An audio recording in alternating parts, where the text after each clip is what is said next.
मचिया पे बैठी हैं सासु त बहू आयर जय करई बहू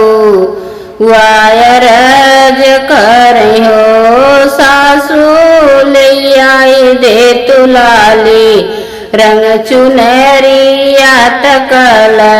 साभरऊ बई हम कल साभरऊ बई हो सासु कर बई नवरात्रि के बरतिया मंगन कुछ मांगब मंगन कुछ मांगब हो सासु कर बई नवरात्रि के बरतवा मंगन कुछ मांगब हो मंगन कुछ मांगब हो। इतनी बचन सुनि सासु सुनहु नाही पावई हो सुनहु नाही पावई हो बहू नैहर से बीर ना बोलवत्युत चून री मंगऊ त्यूर चून री मंगऊ त्यू हो बहू नैहर से बीर ना बोलऊ त्युत चून री मंगऊ त्युत चून री मंगऊ त्यू हो। इतनी बचन सुनि बहू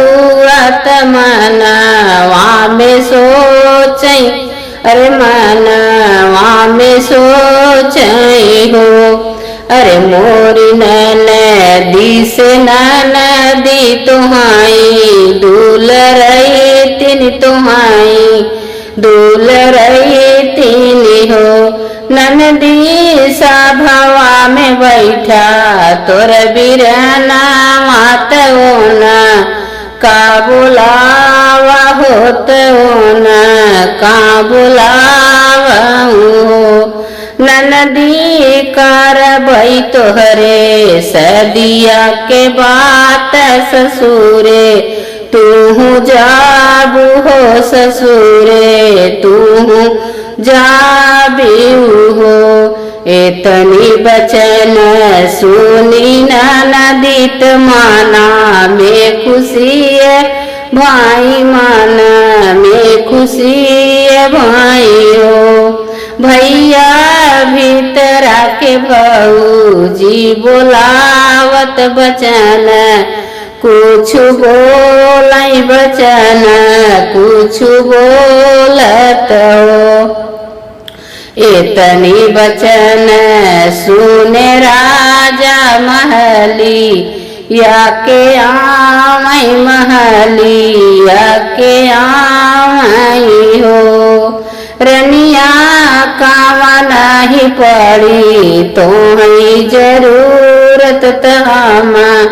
का बुलायू रे हम का बुलायू हो राजा